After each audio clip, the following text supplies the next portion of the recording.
Hello అండి. Welcome to women's corner. This is Ramya. ఈరోజు mothers day. మరి మదర్స్ డే శుభాకాంక్షలు అందరికీ తెలియజేస్తూ ఉన్నాను. మదర్స్ డే సందర్భంగా మనం ఒక ప్రత్యేకమైన వ్యక్తిని మన ఉమెన్స్ కార్నర్లోకి ఇన్వైట్ చేద్దాం. ఆవిడ ఎవరూ కాదు, doctor Sravanthi, dentist, staff at dental college Guntur. అలాగే ఈవిడ గురించి చెప్పాలి అంటే ఈవిడ రైటర్, సింగర్, న్యూట్రిట్, పాడ్కాస్టర్. మరి ఎంతో అద్భుతమైనటువంటి రైటప్స్ ఈవిడ చేస్తూ ఉంటారు. అలాగే పాడ్కాస్టర్, చక్కటి గళంతో ఎన్నో పాడ్కాస్ట్ కూడా చేస్తూ ఉన్నారు. ఈవిడని ఈరోజు మనం ఉమెన్స్ కార్నర్లోకి ఇన్వైట్ చేస్తూ మనకున్నటువంటి ఇప్పుడు సిచ్యువేషన్స్, మనం ఫేస్ చేస్తున్న టిపికల్ సిచ్యువేషన్స్, కోవిడ్ సిచ్యువేషన్స్, ఈ సిచ్యువేషన్స్లో ఓరల్ హైజీన్ ఎలా మెయింటైన్ చేయాలి అండ్ పోస్ట్ కోవిడ్ ఎలాంటి ఓరల్ హైజీన్ మెయింటైన్ చేయాలి, అలాగే ఎట్లాంటి ప్రికాషన్స్ తీసుకోవాలి అనేది ఈ డాక్టర్ గారిని అడిగి మనం తెలుసుకుందాం. నమస్తే అండి. నమస్తే అండి. నమస్తే అండి రమ్య గారు. చాలా హ్యాపీగా ఉందండి మదర్స్ డే సందర్భంగా నన్ను మీరు ఇలా ఇంటర్వ్యూ చేయటం. ఫస్ట్ ఆఫ్ ఆల్ అందరూ అమ్మలకి, అంటే working or non working women ఎవరైనా కానీ అమ్మ అంటే నిజంగా చాలా అది ఒక వరం అనే చెప్పుకోవాలి. ఆ అమ్మలాగా వాళ్ళు చేసే పని ఇంకా వేరే వాళ్ళు ఎవరు చేయలేరు. సో అందరికీ wish you happy Mother's Day అండి నా తరపు నుంచి. థ్యాంక్స్ అండి. Thanks a lot. అయితే శ్రవంతి గారు, యాజ్ అ డెంటిస్ట్ గా మీరు వర్క్ చేస్తూ ఉన్నారు. ఇప్పుడున్న సిచ్యువేషన్స్ లో ఒకప్పుడు ఎప్పుడు డాక్టర్లు ప్రత్యక్ష దైవాలే, అది మనకు తెలుసు. కానీ ఇప్పుడున్న సిచ్యువేషన్స్ లో నిజంగా వాళ్ళకి హ్యాట్స్ ఆఫ్ చెప్పాలి. వాళ్ళ కుటుంబాలని వదిలి ఆ ఎంతో మందికి సర్వీస్ చేస్తూ ఉన్నారు. సో ఇలాంటి సిచ్యువేషన్స్ లో ఈ పాండమిక్ లో ఒక డాక్టర్ గా, ఒక అమ్మగా మీరు ఈ రెండింటిని ఎలా బ్యాలెన్స్ చేస్తూ ఉన్నారు? అంటే as a doctor, as a mother 2 key రోల్సే. ఎందుకంటే ఒక పక్క పేషెంట్ కూడా నొప్పొచ్చినప్పుడు అమ్మ అని అంటాడు. ఎందుకు అంటే ఆ సిట్యుయేషన్‌లో మనకు ఆ రియలైజేషన్ అనేది తల్లి తల్లి అయితేనే ఆ నొప్పి మనకి బాధ తీరుస్తుంది అనే ఫీలింగ్‌తో. సో, ఈక్వల్లీ కిడ్ అన్నమాట పేషెంట్ కూడా. ఈ సిట్యుయేషన్ ఎలా ఉంది అంటే ఇట్ ఈస్ నెక్ టు నెక్‌గా ఉందండి. డెంటిస్ట్‌కి ఇట్ ఈస్ మచ్ ఛాలెంజింగ్. ఎందుకంటే పేషెంట్స్ యొక్క ఓరల్ ప్రొఫైల్‌ని డీల్ చేయాల్సిన టైంలో కోవిడ్ అనేది కూడా ఓరల్‌గా లేకపోతే నేజల్‌గా ఎక్కువ ప్రివాలెన్స్ ఉన్న సిట్యుయేషన్ కాబట్టి it is a tough time. ఒక పక్క ఇలాంటి సిట్యుయేషన్‌లో పిల్లలకొచ్చేసరికి ఇప్పుడు కంప్లీట్‌గా ఆఫ్‌లైన్ తీసేసి ఆన్‌లైన్ పెట్టిన సిట్యుయేషన్. పిల్లలు కూడా మనతో పాటే మమైకంగా తిరుగుతున్నారు. సో, ఈ సిట్యుయేషన్‌లో balancing both is a tough job. But it's a great feeling అండి. ఒక పక్క పేషెంట్‌కి ట్రీట్ చేసినప్పుడు వాళ్ళలో వచ్చే రిలీఫ్ చూస్తుంటే ఎంత ఆనందంగా ఉంటుందో, మన పిల్లల్ని మన చేతులతో తీర్చిదిద్దుకుంటున్నప్పుడు కూడా అంతే ఆనందం ఉందన్నమాట. సో, నాకు balancing in the sense I give దేనికి దానికి టైం అనేది సెపరేట్‌గా పెట్టుకున్నాను. పిల్లల యొక్క పర్సనల్ లైఫ్‌ని ఇంటర్వీన్ చేసేలా కాకుండా, వాళ్ళ టైం వాళ్ళది అండ్ నా పేషెంట్స్ టైం నా పేషెంట్స్‌కి.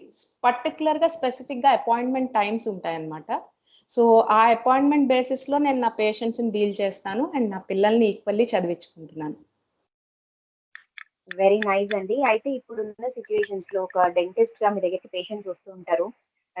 జనరల్ గా మన ఓరల్ ద్వారానే అది స్ప్రెడ్ అవుతుంది అన్నది జగమెరిగిన సత్యం. అందరికీ తెలుసు. సో ఇట్లాంటి కండిషన్స్ లో మీరు ఒక పేషెంట్ ని ఇట్లా ఓరల్ అంతా చేయాలి అంటే అది చాలా టఫ్ అనే చెప్పొచ్చు కదా! చాలా హార్డ్ జాబ్ అది కదా! సో, అట్లాంటప్పుడు మీరు ఎట్లాంటి ప్రికాషన్స్ తీసుకుంటారు? ఇప్పుడున్న సిట్యుయేషన్స్ లో డెఫినెట్‌గా పేషెంట్స్ వస్తూనే ఉంటారు. ఇప్పుడున్న సిట్యుయేషన్స్ లో మీరెలా డీల్ చేస్తున్నారు వాళ్ళని? 2020 నుంచి కూడా మనం ఈ కోవిడ్‌తో సహజీవనం అయితే చేస్తూనే ఉన్నామండి. లాక్‌డౌన్ పెట్టారు. లాక్‌డౌన్ పెట్టినప్పుడు కూడా రెగ్యులర్‌గా ఉండే పేషెంట్స్ కంటే కూడా లాక్‌డౌన్ టైమ్‌లో I have seen the doubling of patients. ఏంటి అంటే ఓకే. 99% చాలా క్లినిక్స్ క్లోజ్ ఉండటము. అండ్ నియర్ అప్రాక్సిమిటీలో ఉన్న క్లినిక్‌లో మనకి సేఫ్‌గా ఉంటుంది అనుకునే జోనర్‌ని సెలెక్ట్ చేసుకొని పేషెంట్స్ రావటము జరిగింది. సో, ఈ టఫ్ సిట్యుయేషన్‌లో వి కెనాట్ డినే ఎ పేషెంట్. పేషెంట్‌ని మనం మీరిప్పుడు ట్రీట్మెంట్ కోసం నొప్పితోనో, బాధతోనో వచ్చినప్పుడు మొహం మీద తలుపేసే సిట్యుయేషన్ కాదు. ఎందుకంటే చదివిన చదువు మనకిచ్చిన సంస్కారం అది. అండ్ రెండోదేంటంటే మనం ఆ పేషెంట్‌ని డీల్ చేసుకునేటప్పుడు వెనకాల మన ఫ్యామిలీ, మన పిల్లలు, మన వాళ్ళు రిస్క్‌కి మనం గురి చేస్తున్నామా అనే బాధ ఒకటి మనసులో ఉంటుంది. కానీ ఈ సిట్యుయేషన్‌లో నాకు నిజంగా I feel the inspiring stories of many women అండి. అందులో ఎస్పెషల్లీ ఝాన్సీ లక్ష్మీబాయి. ఆవిడ వెనకాల పిల్లాడినేసుకొని ఎలా అయితే యుద్ధ రంగంలోకి దూకిందో I feel that inspiring story. And covid టైమ్‌లో నేను అదే అనుకున్నా. పిల్లలు, ఫ్యామిలీ మనం ప్రొటెక్ట్ చేసుకోవాలి. ఇన్ ద సేమ్ వే మన పేషెంట్స్‌ని కూడా మనం బాధ పెట్టకూడదు. వాళ్ళకి అప్పటికి ఎయిల్‌మెంట్ అనేది అప్పటికప్పుడు తగ్గాలి కాబట్టి మెడికేషన్ పెట్టి, if it is a serious emergency it should be treated. లేదు అంటే మెడికేషన్ ద్వారా వాళ్ళ ప్రస్తుతం నొప్పిని టెంపరరీగా రిలీవ్ చేయటం అనేది మేము చేసేవాళ్ళం. అండ్ ఇప్పుడున్న సిట్యుయేషన్‌లో ఏంటంటే కంప్లీట్‌గా శానిటైజేషన్ స్ప్రే కంపల్సరీ చేస్తున్నాం. వన్స్ పేషెంట్ ఎంటర్ అయ్యే లోపే ఇంటూ ద ఆఫీస్ అన్నమాట. Dental office. అండ్ ఆ తర్వాత రెగ్యులర్‌గా మనం టెంపరేచర్ చెకప్ అనేది అండ్ శానిటైజేషన్. మౌత్ మాస్క్ ఇప్పుడు డబుల్ మౌత్ మాస్క్ అయింది. సింగిల్ నుంచి డబుల్ అయింది. 2020 నుంచి 2021 వచ్చేసరికి. So, without mouth mask we can't allow any patient అన్నమాట. సో, ఈ సిట్యుయేషన్‌లో పాండమిక్ అనే దాంతో మనం ఇంకా అలా అలవాటు పడిపోయాం. ఫస్ట్ 2020లో కొంచెం భయం ఉండేది. ఇప్పుడు 2021కొచ్చేసరికి రిస్క్ అనేది పెరిగింది. అలాగే అవేర్‌నెస్ కూడా పెరిగింది. సో, మచ్ అంత అవాయిడబుల్ సర్కమ్‌స్టాన్సెస్ అయితే రాలేదండి. ఓకే. ఇప్పుడు మీ దగ్గరికొచ్చిన పేషెంట్‌కి ఏదైనా అంటే ఇప్పుడున్న సిట్యుయేషన్స్‌లో మనకి తెలియట్లేదు. ఎవరికీ తెలియట్లేదు. ఎవరికి కోవిడ్ ఉంది, ఎవరికీ లేదు అన్నది. ఏమైనా సింప్టమ్స్ ఉంటే వాళ్ళు వెళ్లి చెకప్ చేయించుకుంటున్నారు. లేకపోతే లేదు. సింప్టమ్స్ లేకుండా కూడా చాలా మందికి కోవిడ్ వస్తుంది అని చాలా వింటున్నాము. అలాగే చూస్తున్నాం కూడా. సో, అలాంటి కేసెస్‌లో ఏదైనా డెంటల్ ప్రాబ్లమ్‌తో మీ దగ్గరికొచ్చినప్పుడు ఇన్ కేస్ పేషెంట్‌కి అట్లాంటి సింప్టమ్స్ ఏవన్నా అంటే మీరు ఓరల్ క్యావిటీస్ అట్లాంటివేమైనా చూసినప్పుడు మీకు ఆ సింప్టమ్స్ కనపడతాయా? దాని ద్వారా డయాగ్నోస్ చేయగలుగుతారా?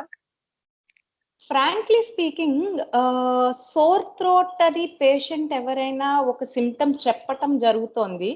అది సోర్ థ్రోట్ అనేది కామన్ కోల్డ్‌లోనూ ఉంటుంది. లేదా అదర్ అప్పర్ రెస్పిరేటరీ ట్రాక్ట్ ఇన్ఫెక్షన్స్‌లో ఉన్నప్పుడు ఉంటుంది.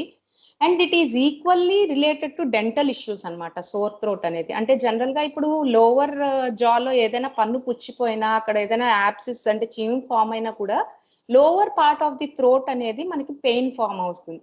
సో, మేము రూల్ ఔట్ చేయాల్సింది ఏంటి అంటే, ఫస్ట్ డయాగ్నోసిస్ పార్ట్‌లోనే మనకి క్లియర్‌గా తెలిసిపోతుంది. లోపల పుచ్చిపళ్ళు ఉన్నాయా? లేకపోతే అదర్ ఎలిమెంట్స్ ఏమైనా ఉన్నాయా? లింఫ్ నోడ్స్ ఏమైనా స్వెల్లింగ్ ఉన్నాయా? ఇవన్నీ మేము టెస్టింగ్ చేసుకొని, if the patient have further more symptoms అంటే ఏదైనా ట్రావెలింగ్ ఎక్స్‌పీరియన్స్ ఇచ్చినా మనకి ప్రీవియస్ హిస్టరీలో, లేకపోయినా అతను ఫీవర్ గాని అదర్ ఎలైడ్ సింప్టమ్స్ చెప్పినా కూడా మనము ఆ సిట్యుయేషన్‌ని బట్టి we should rule out that is కోవిడా లేకపోతే డెంటల్‌కి సంబంధించినవా అని చెప్పి.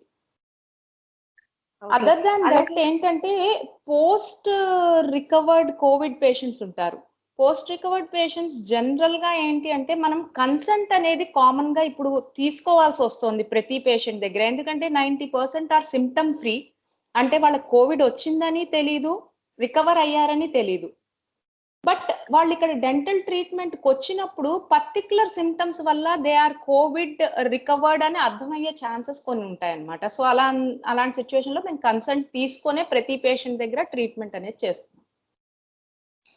ఓకే. ఇప్పుడు పర్టిక్యులర్ డైట్ అన్నది ఇచ్చారు. అలాగే మెడిసిన్స్ కూడా విటమిన్ సి, విటమిన్ డి ఇట్లా డిఫరెంట్ టైప్స్ ఆఫ్ మెడిసిన్స్ కూడా ఇస్తూ ఉన్నారు కదండీ! అయితే డైట్‌లో కూడా విటమిన్ సికి సంబంధించిన డైట్‌ని ఇంక్లూడ్ చేసుకోమని చెప్తూ ఉన్నారు. ఎప్పుడైతే లాస్ట్ మార్చ్‌లో స్టార్ట్ అయిందో అప్పటినుంచి కూడా విటమిన్ సి ఇంటేక్ అనేది పెరిగిపోయింది. ఎప్పుడైతే ఈ ఎక్కువ తీసుకుంటూ ఉంటామో ఏదైనా సో, ఏదైనా డెంటల్ ఇష్యూస్ వచ్చే ఛాన్సెస్ ఉన్నాయి అంటారా? యాక్చువల్‌గా చెప్పాలంటే వైటమిన్ సి ఇంటేక్ పెరిగింది. నిమ్మకాయ కాస్ట్ కూడా పెరిగింది బయట. దిస్ ఈస్ మచ్ నోటెడ్ అన్నమాట. ఏంటి అంటే జనరల్‌గా vitamin C, vitamin D and vitamin B complex ఈ 3 మనకి ఇమ్యూనిటీని బూస్ట్ చేసే వైటమిన్స్. ఈ ఇమ్యూనిటీ ఎలా బూస్ట్ చేస్తాయంటే వైటమిన్ సి వచ్చేసరికి దానిలో యాంటీ ఆక్సిడెంట్ నేచర్ ఉంటుంది. సో, ఈ యాంటీ ఆక్సిడెంట్ నేచర్ వల్ల మన ఇమ్యూనిటీ అనేది ఆ సెల్స్ ఏవైతే మనలో అటాక్ అవుతాయో వాటిని రిగ్రెస్ చేయడానికి హెల్ప్ చేస్తుంది. వెరాజ్ వైటమిన్ డి వచ్చేసరికి మ్యారో దగ్గర వైట్ బ్లడ్ సెల్స్ యొక్క ప్రొడక్షన్ ని ఎలివేట్ చేస్తాయి. సో ఫైటింగ్ కెపాసిటీ అనేది పెరుగుతుంది. సో ఇవన్నీ ఏంటి అంటే generally these are not advised for the person to person. COVID patient అయితేనే దీస్ ఆర్ అడ్వైజబుల్. ఇప్పుడు ప్రతి ఒక్కళ్ళు ఇదేదో ముందు జాగ్రత్త చర్య అని బ్రహ్మానందం గారు చెప్పినట్టు ప్రతి దానికి they are taking over loads of vitamins. Natural vitamin తీసుకోవటం వల్ల generally there will not be any problem. ఎందుకు అంటే body will automatically metabolize them. కాకపోతే మనం కనుక ఈ సప్లిమెంటల్ ఫామ్ లో అంటే మెడిసిన్స్ ఫామ్ లో తీసుకుంటే కనుక హైపర్ విటమినోసిస్ డి అయితే కనుక మీకు కాల్షియం అనేది బ్లడ్ స్ట్రీమ్ లో పెరిగిపోతుందండి. అండ్ అది ఓకే. పెరిగిపోవటం వల్ల జనరల్ గా డెంటల్ గా there will be much lesser issues. పెద్ద ప్రాబ్లమ్స్ ఏమి ఉండవు. ఎందుకంటే ఆల్రెడీ టీత్ అనేవి దే ఆర్ డెవలప్డ్ బాడీలో. సో డెవలప్ అయిన వాటి మీద ఎఫెక్ట్ అనేది మచ్ గా ఏముండదు. కాకపోతే వైటమిన్ సి మాత్రం ఎబిట్ ఎనామిల్ గానీ డెంటిన్ గానీ అంటే లోపల పన్ను పైన ఉండే లేయర్స్ అవి అరుగుదల గానీ లేకపోతే కొంచెం జుమ్మని లాగటం గానీ జరిగే ఛాన్సెస్ ఉంటాయి. వెరాజ్ వైటమిన్ బి కాంప్లెక్స్ జనరల్ గా అడ్వైజబుల్ ఎవరికైనా గానీ. సో ఇప్పుడు ఈ సెకండ్ వేవ్ స్టార్ట్ అయినప్పుడు చాలా డిఫరెంట్ కాంప్లికేషన్స్ వస్తున్నాయి అని చెప్పారు. అంటే కొన్ని ఫస్ట్ వేవ్ లో లేని సింటమ్స్ కూడా మనం సెకండ్ వేవ్ లో చూస్తున్నాము. లైక్ టంగ్ ఎర్రబడటము, లేకపోతే ఆహ్, కొంచెం సెన్స్ అంటే నోట్లోకి ఏం తీసుకున్న టేస్ట్ అది ఫస్ట్ నుంచి ఉంది అనుకోండి. టంగ్ ఎర్రబడ్డము, పెదాలు ఎర్రబడ్డము ఇట్లాంటివన్నీ సింటమ్స్ ఉన్నాయి అని చెప్తూ ఉన్నారు. సో ఆ సింటమ్స్ మనం అబ్జర్వ్ చేయొచ్చు అంటారా ఇప్పుడు? ఒక కోవిడ్ పేషెంట్. యాక్చువల్‌గా కోవిడ్ పేషెంట్స్ లో ఇప్పుడు బాగా మనం జనరల్స్ ప్రచురిస్తున్నది ఏంటి అంటే కోవిడ్ టంగ్ అన్నమాట. ఈ కోవిడ్ టంగ్ అనేది ఏంటంటే బాగా ఎర్రబడిపోయి బర్నింగ్ సెన్సేషన్. వాళ్ళు ఏది తీసుకున్నా మంట విపరీతంగా మంట పుడుతూ ఉంటుంది. అది నార్మల్ డైట్ అయినా సరే. సో ఈ కోవిడ్ టంగ్ అనే దాన్ని ఐడెంటిఫై చేయగలము మనం. బట్ ఇది పేషెంట్ అప్రోచ్ టు అప్రోచ్ బట్టి ఉంటుంది. కొంతమంది ఏంటంటే జస్ట్ పూతొచ్చిందిలే అని చెప్పి ఇంట్లో ఉండిపోవటము. లేకపోతే వాళ్ళంతట వాళ్ళే సెల్ఫ్ మెడికేషన్స్ వాడేసుకోవటం వల్ల this is becoming a severe situation. అలాగే కోవిడ్ లో అదర్ సింప్టమ్స్ ఏంటంటే చిగుళ్ళకి సంబంధించిన సమస్యలు బాగా కనపడతాయండి. బ్లీడింగ్ గమ్స్ ఒకటి, నోరు బాగా ఎండిపోవటం, డ్రై అయిపోతూ ఉంటుంది. ఎందుకు అంటే మనకి శ్వాస తీసుకునేది ఏంటి జనరల్ గా నోస్ తో తీసుకుంటాం. వెన్ మన బ్రీతింగ్ అనేది షార్ట్ అయిపోయినప్పుడు మనకి ఆ శ్వాస తీసుకోవడం కష్టమైనప్పుడు మనం నోటితో పీల్చుకుంటాం. సో ఆ నోటితో పీల్చుకున్నప్పుడు డ్రై మౌత్ అనేది బాగా రిపోర్ట్ అవుతుంది అనమాట. అండ్ అది కాకుండా ఇంకా మంచ్ ఆఫ్ థింగ్ మీకు తెలుసున్నదే లాస్ ఆఫ్ టేస్ట్. నాలిక రుచి తెలియకపోవటం అనేది బాగా రిపోర్ట్ చేస్తున్నారు. సో ఈ సింప్టమ్స్ అయితే బాగా సివియర్ గా కోవిడ్ పేషెంట్స్ లో ఇప్పుడు బాగా కనపడుతున్నాయి in the novel corona second wave. ఆ! అయితే ఇప్పుడు పేషెంట్స్ కి మీరన్నట్టుగా పూతొచ్చిందనో, లేకపోతే ఇంకేదో మాకు జనరల్‌గా ఉన్న ప్రాబ్లమ్ ఎవరికైనా ఏదైనా సమయంలో కొంచెం నాలుక రఫ్ అవ్వడం కానీ, లేకపోతే ఏదైనా తిన్నప్పుడు ర్యాషెస్ రావడం కానీ ఇట్లాంటివి అవుతూ ఉంటాయి. సో, అలాంటి అలర్జీస్ అనుకుని వాళ్ళు కొంచెం నెగ్లెక్ట్ చేసినప్పుడు ఆహ్, అంటే అది కోవిడ్ అయ్యేటువంటి ఛాన్సెస్ ఎక్కువగా ఉంటాయంటారా? యాక్చువల్లీ మీకు వన్స్ కోవిడ్ టంగ్ గాని, లేకపోతే అల్సరేషన్స్ గాని నోట్లో అనిపిస్తున్నాయంటే, మీ ఇమ్యూనిటీ లెవెల్ అనేది తగ్గిందని అర్థం. సో, దాంతో పాటు మీకు సపోర్టివ్‌గా అదర్ సింప్టమ్స్ అంటే ఎయిదర్ కాఫ్ గాని, కోల్డ్ గాని, ఫీవర్ గాని, డయేరియా గాని, హెడేక్ గాని ఇవేవైనా గాని ఈవెన్ నడుము నొప్పి కూడా ఈ మధ్య రిపోర్ట్ చేస్తున్నారని కోవిడ్‌లో other symptom was added. So వీటిల్లో అదర్ సింప్టమ్ ఏ ఒక్కటున్నా కొంచెం అనుమానించాల్సిన అవసరం అయితే ఉంది. కానీ ఇప్పుడు మీరు ఏవైతే చెప్పారో అవన్నీ ఇదివరకు బేసిక్ సింప్టమ్స్ ఏదో ఇంట్లో చిన్న చిన్న రెమెడీస్ చేసుకుంటే సరిపోతుందిలే అనుకునేటువంటి బేసిక్ సింప్టమ్సే ఇప్పుడు ఒక పెద్ద డిసీజ్‌కి కారణం అవుతున్నాయి. నిజంగా ఎటు వెళ్తోంది మనం అసలు ఎటు ట్రావెల్ చేస్తున్నాం అని అనిపిస్తూ ఉంటుంది. డయేరియా కానివ్వండి, లేకపోతే ఏదైనా నడుము నొప్పో, లేకపోతే జలుబో, దగ్గో ఇంట్లో ఏదో ఒకటి మన ఇంట్లో రెమెడీస్ చేసుకొని తగ్గించుకునేవాళ్ళం ఇదివరకు కదా! కానీ ఇప్పుడు అది కోవిడ్‌కి దారి తీస్తోంది. అదే కోవిడ్ సింప్టమ్ ఏమో అని అనుమానించాల్సొస్తుంది. ఎగ్జాక్ట్‌లీ అండి. యాక్చువల్‌గా ఇదివరకి మన వాళ్ళు చెప్పినట్టు ఇదివరకి లోపలికి ఒక మనిషి లోపలికొస్తుంటే కాళ్ళు కడుక్కోమనేవాళ్ళు. అలానే వాటర్ ఇచ్చి చెయ్యి నీట్‌గా కడుక్కోమనేవాళ్ళు. ఎవ్రీథింగ్ ఈ సిమ్టమ్స్ అన్నిటికి ప్రయర్ గానే మన ఏన్షియంట్ ఇదిలో ఉందన్నమాట. కాకపోతే ఏంటి అంటే మనం అప్పుడు నిర్లక్ష్యం చేసాం. ఇప్పుడు అది వాడుకోవాల్సొస్తుంది. అలాగే చిన్న చిన్న సిమ్టమ్సే కదా అని ఇప్పుడు ఓన్ రెమెడీస్‌కి వెళ్ళిపోతున్నారు. బట్ ఇప్పుడు చిన్న పామునైనా పెద్ద కర్రతో కొట్టాలి. అది మనం ఇప్పుడు కోవిడ్ నుంచి నేర్చుకోవాల్సిన ఇదనమాట. నిజం అండి. నిజం అది. అయితే శ్రవంతి గారు, చాలా రంగాలు ఎఫెక్ట్ అయ్యాయి ఈ కోవిడ్ వల్ల. చాలా మంది జాబ్‌లెస్ అయ్యారు. ఎర్నింగ్ అనేది తక్కువైపోయింది. So, as a doctor, as a dentist మీ సిట్యుయేషన్స్ ఎలా ఉన్నాయి? డెంటల్ డిపార్ట్‌మెంట్ అంతా ఎట్లా ఉంది ఇప్పుడు కోవిడ్ వల్ల? ఏమైనా ఎఫెక్ట్ అయిందా? యాక్చువల్‌గా చెప్పాలంటేనండి, నాకు 'సితార' సినిమాలో శరత్ బాబు గారు గుర్తొస్తున్నారు. ఏంటంటే డాక్టర్ అనంగానే జనరల్‌గా అందరూ వీళ్ళొక హైయెస్ట్ ఎర్నింగ్ ప్రొఫెషన్. వీళ్ళు చాలా వైట్ కాలర్డ్ జాబ్ అని చెప్పి అనుకుంటూ ఉంటారు. కానీ ఈ కోవిడ్ వల్ల ఎంతోమంది డెంటిస్ట్‌లు ఈవెన్ కూలి పనికి కూడా దిగిన డెంటిస్ట్‌లున్నారు. ఎందుకు అంటే సిట్యుయేషన్ ఎలా అయిపోయిందంటే, ఒక పక్క పాండమిక్, ఇంకో పక్క ఎర్నింగ్స్ లేవు. చెయ్యాలంటే ఒక పక్క రిస్క్. అండ్ ఈ టఫెస్ట్ పొజిషన్‌లో 90% ఇప్పుడు కాలేజెస్‌లో వర్క్ చేసేవాళ్ళు, లేకపోతే అదర్ సిట్యుయేషన్స్ ఉన్నవాళ్ళు కాలేజెస్ మూసేశారు. సాలరీస్ రావట్లేదు. అండ్ క్లినిక్స్ చూసుకుంటే ప్రాణం కంటే పన్ను పెద్దది కాదు. సో, అందుకని పన్ను నొప్పంటే ఫస్ట్ జనరల్‌గా ఏదో ఒక టాబ్లెట్ ఇంట్లో ఉన్నది వేసేసుకొని, ముందర బయట సిట్యుయేషన్ బాలేదు, బయటికెళ్ళకూడదనే situation. So, 90% of the clinics బడా బడా క్లినిక్స్ తప్పితే, మిగతా వాళ్ళందరూ బాగా చితికిపోయారని చెప్పాలి. ఎందుకు అంటే, వాళ్ళకి సిట్యుయేషన్ ఇది తప్పితే వేరేది రాదు. డెంటిస్ట్రీ తప్పితే వాళ్ళకి వేరే ఏది రాదు. సో, ఆ డెంటిస్ట్రీ నుంచి వాళ్ళు బయటికొచ్చి వేరే పనికి వెళ్తున్న వాళ్ళున్నారంటే ఆలోచించండి. It's very tough for any type of career అని నాకనిపిచ్చింది. హ్మ్.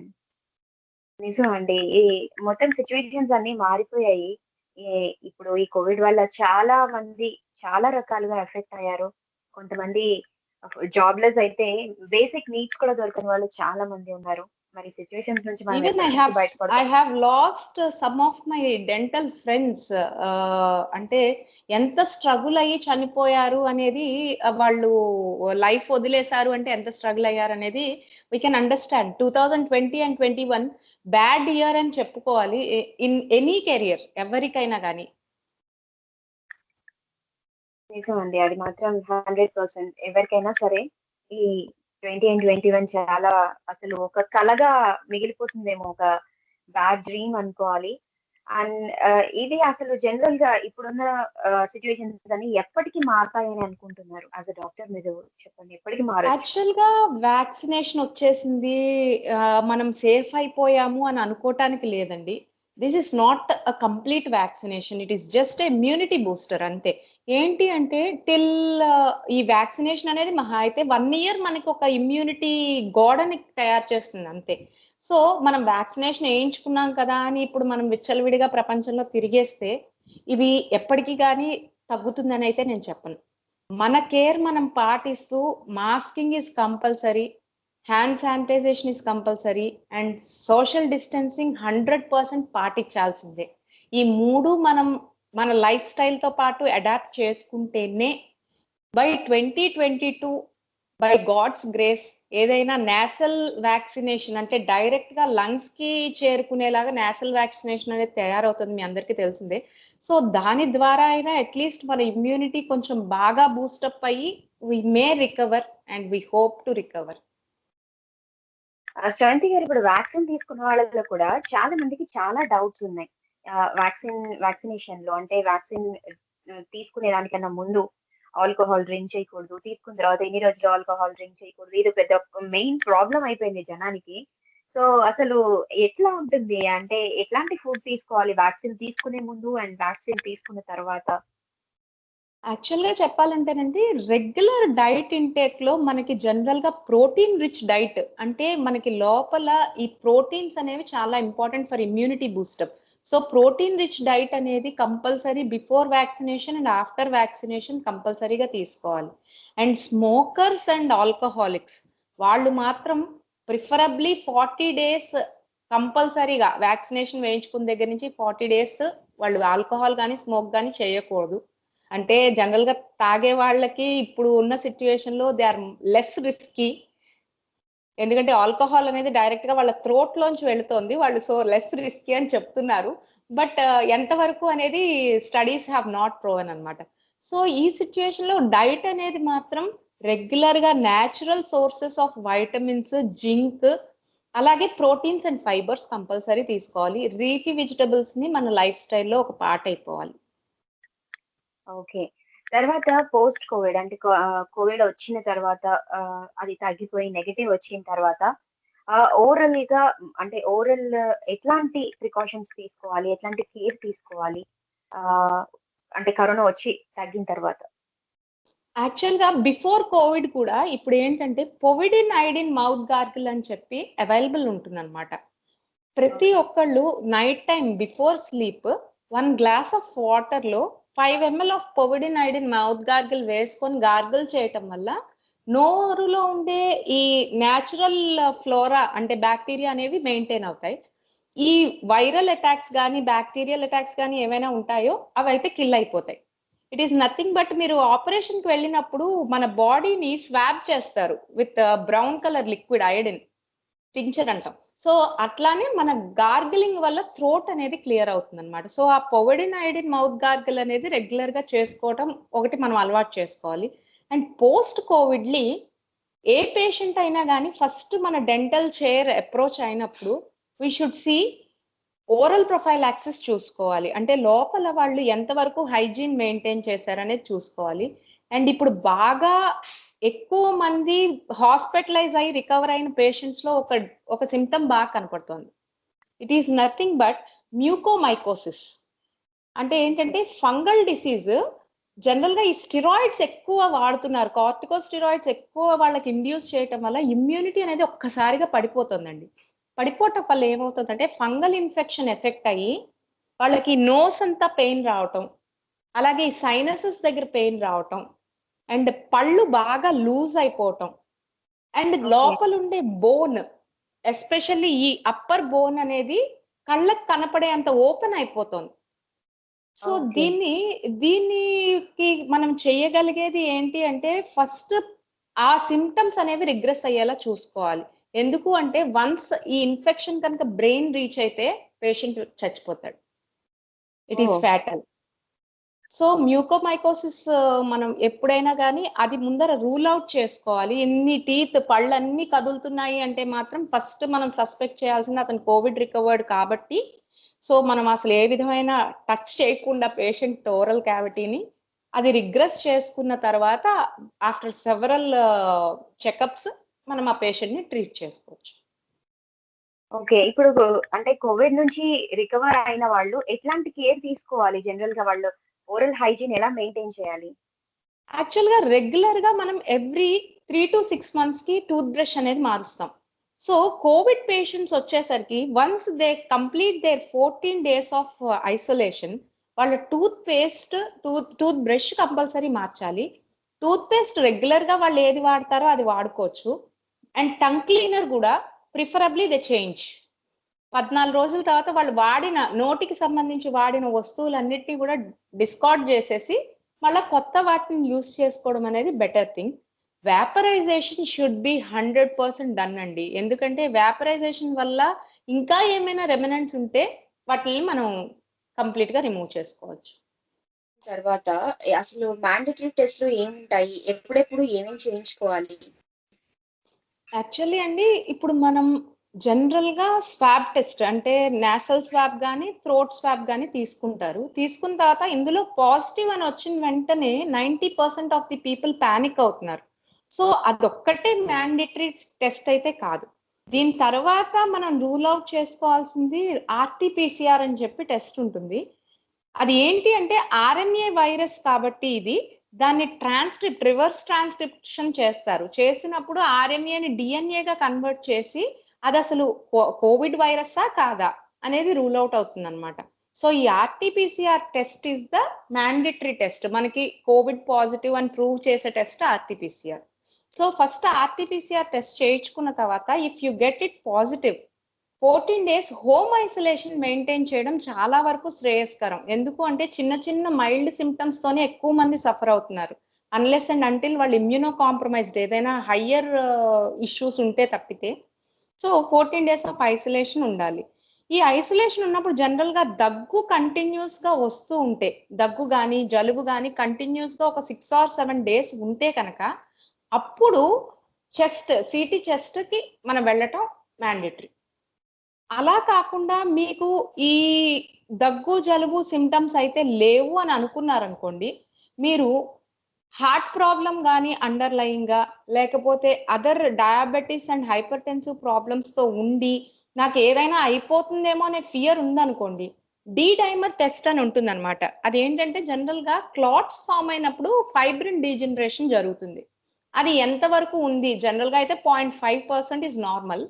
0.5 అనేది నార్మల్. దానికంటే కనుక ఎక్కువగా పెచ్చుగా ఉంటే మనం అప్పుడు వి షుడ్ థింక్ దీనివల్ల కొంచెం ప్రాబ్లమ్ ఉంది అని చెప్పి అప్పుడు మనం వి కెన్ కన్సల్ట్ డాక్టర్ అన్నమాట.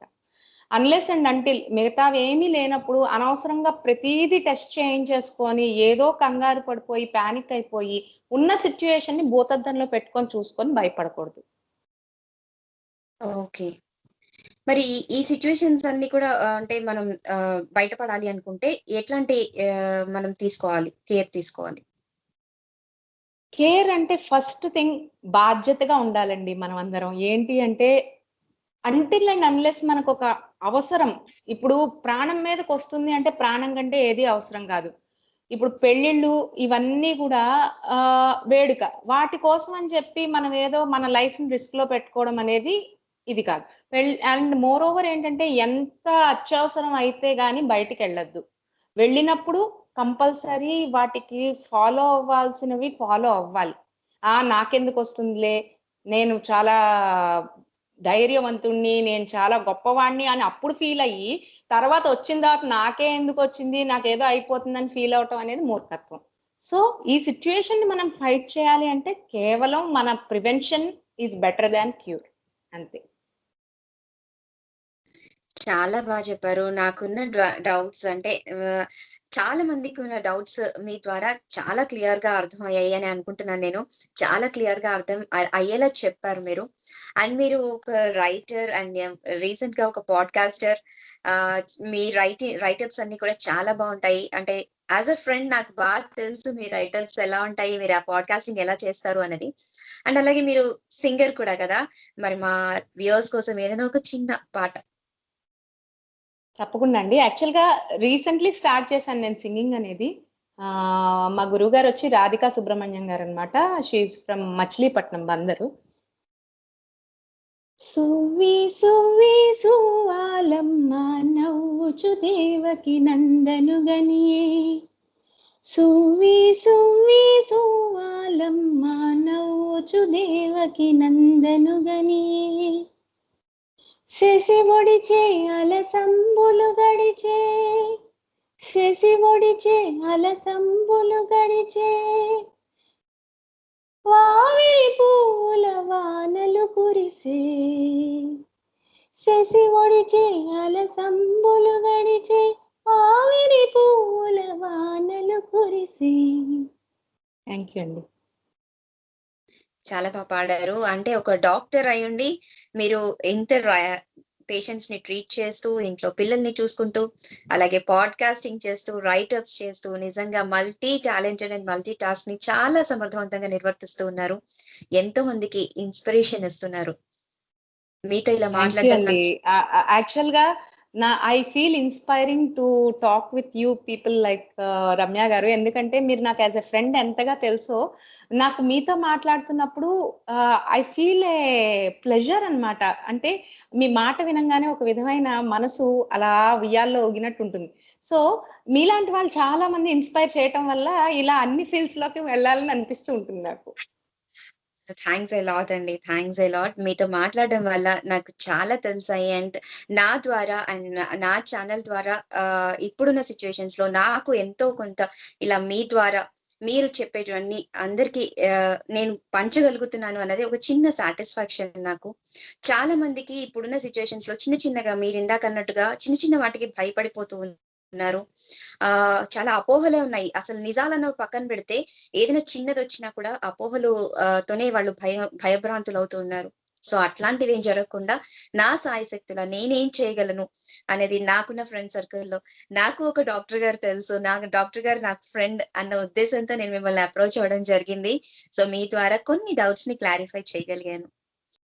థ్యాంక్ యూ సో మచ్ అండి. అండ్ లాస్ట్‌గా ఒకటి నేను అందరికి చెప్పాలి అని అనుకుంటున్నాను. ఏంటంటే వాట్సాప్‌లోను వీటిలోను రకరకాల అంటే ఇవి చేయండి, అవి చేయండి, ఇవి చేస్తే అది తగ్గుతుంది, అది చేస్తే ఇది తగ్గుతుంది అని చెప్పి ఏవేవో వస్తున్నాయి. వాటికి డోంట్ రిస్క్ యువర్ లైఫ్. ఏదైనా గానీ ఒక సూపర్విజన్‌లో జరిగితే అది ఒక కరెక్ట్ ఫలితాన్నిస్తుంది. అంటే ఎయిదర్ మెడికల్ సూపర్విజన్ ఆర్ ఒక ఎక్స్‌పీరియన్స్‌డ్ సూపర్విజన్‌లో జరిగితే అనేది మీకు సేఫ్ సైడ్‌లో ఉంటుంది. ఎవరో ఏదో పెట్టిన పోస్ట్‌ని మనం ట్రై చేసి చూద్దామని ట్రై చేసి ప్రాణాల మీదకి తెచ్చుకునే ప్రమాదం మాత్రం చేసుకోవద్దు. It's my sincere request. ఎందుకంటే నేను రీసెంట్‌గా ఒక టీచర్ నిమ్మకాయ రసం ముక్కులో వేసుకుంటే మొత్తం లోపలున్న వైరస్ అంతా బయటకొచ్చేస్తుందని చెప్పి ట్రై చేశారని రీసెంట్‌గా చదివాను. So these are all foolish things. Don't risk your life అని చెప్దాం అనుకుంటున్నాను. Because life is much valuable. అవునండి. 100% ఇప్పుడు వాట్సాప్ ఫార్వర్డెడ్ మెసేజెస్‌లోనే చాలా ట్రీట్‌మెంట్ జరిగిపోతూ ఉంది. యాక్చువల్లీ చెప్పాలంటే. మెడిసిన్స్ ఇవేసుకోండి, దీనికి ఇవేసుకోండి, దీనికి ఇవేసుకోండి అని చెప్తూ ఉన్నారు. సో, వాటిలకి ఎట్టి పరిస్థితిలో వెళ్ళకుండా ఒక మెడికల్ సూపర్విజన్‌లో ఉండాలి అని అందరిని మనం కోరుకుంటూ, అలాగే మీరు నాకు ఈ అవకాశం ఇచ్చారు. వ్యూయర్స్ అందరికీ చాలా ఇంపార్టెంట్ విషయాలు తెలియచేశారు. ధన్యవాదాలు. థ్యాంక్ యూ అండి. Thanks a lot. నాకు కూడా ఈ ఎక్స్‌పీరియన్స్ చాలా మెమరబుల్‌గా ఉంది. Thank you so much.